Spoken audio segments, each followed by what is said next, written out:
of the time I almost got locked up in Wilmington and thrown the key away. These people were mad. They were big mad at me. Mm-hmm. And I didn't do nothing except go to work. That was quite a sequence of days. I went to work. I get a phone call from our roommate at the time, another comedian in Wilmington, saying that the police are at our house and they want to talk to me. Nothing new. I've had to deal with that at certain points in my life. I get it. You know? Yeah, and I'm racking my brain. I'm like, what did I do? My days are retired. Like, I didn't do anything. Like, I don't break the law like I used to. You know what I mean? So, like, what happened? They somehow had gotten my license plate number. Mm-hmm. And had put me in a hit and run with a lady with like a 50 to 60-year-old lady with blonde hair, like long blonde hair. They got her on camera of backing into this girl's car, getting out and looking at the damage, and then driving off. And somehow my license plate, same red Kia, I drove a red Kia Rio at the time. Somehow my license plate got put in with this lady's car. And to be honest with you, the only thing I did that day is I drove to Sonic because it was 50-cent corn dog day.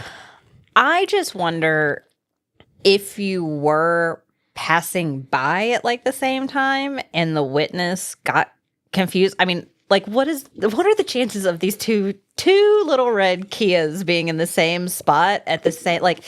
It was a restaurant in between that's what I'm saying. and like, Sonic. That's what I'm saying is like where the accident took place was between... The time was off, though. Where you work. I know. It's so bizarre. Because I went to lunch at like 11 that day, and they said this incident happened at like 2 o'clock. And I was like, I was firmly at work at 2 o'clock. It was so bizarre. And like... They checked our computer system to make sure I was clocked in. That's how far they went with this. They sent out insurance people to take pictures of the damage on my car, which she even said was like, "Where's the damage?" I was like, "You tell me." Yeah, the adjuster was like, "So where'd you hit the other car?" And we were like, "You tell us," because it was very scary. You know, it's one of those things where you're like, "Am I about to get in trouble for something I did not do?" Yeah, it was really because it was just so bizarre. Treated me like such a criminal. The cop thought you were lying. I finally called the cops. Like, to check back in, he left his number and I called him. He talked to me like I was a piece of, I mean, I'm used to being talked to like that from the cops, but he talked to me like a piece of trash. He thought you were straight up lying. And then that cop called me and he was like, I just need to hear your side of the day. And I was like, well, one, I wasn't with him because I was at my own job because I work as well. And he was like, well, couldn't it have been his mom? And I was like, Don't you do that. And I was like, I love how your response to that. And I was like, yeah, unless his mom, who is taking care of, who's a single mom and works like is a nurse and takes care of her disabled son, it just had the time to just come down to Wilmington and borrow my car and borrow his when car. She has a car that's way better than mine. Like, and I was just like lighting it. I was like, all of this. I laughed in his face. He's like, well, who did you lend your car to? I was like, I wouldn't let anybody drive that car. Yeah, it's finicky. It doesn't. You called me from a gas station one time because you couldn't get it to crank. I didn't let anybody drive that car.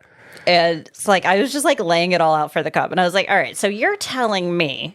And I just laid it all out. And he was like, yeah, no, that doesn't sound right. And I was like, yeah, I know, because like, it's physically not possible. I was like, I don't even drive this shit car. We're trying to tell you what's up, man. And then like, we just never heard anything. Back.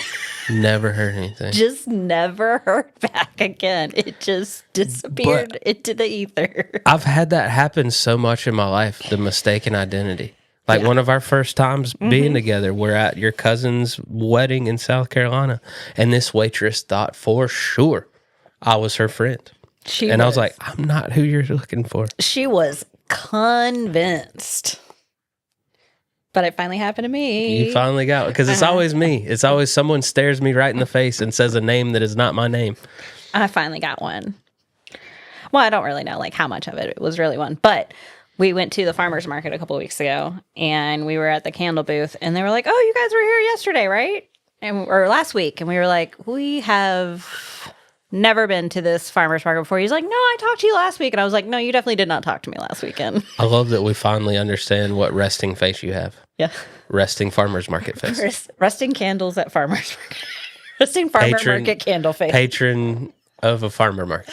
That's what I get. So I guess I just need to go around to all the farmers markets and You should have been like, yeah, you promised me that discount.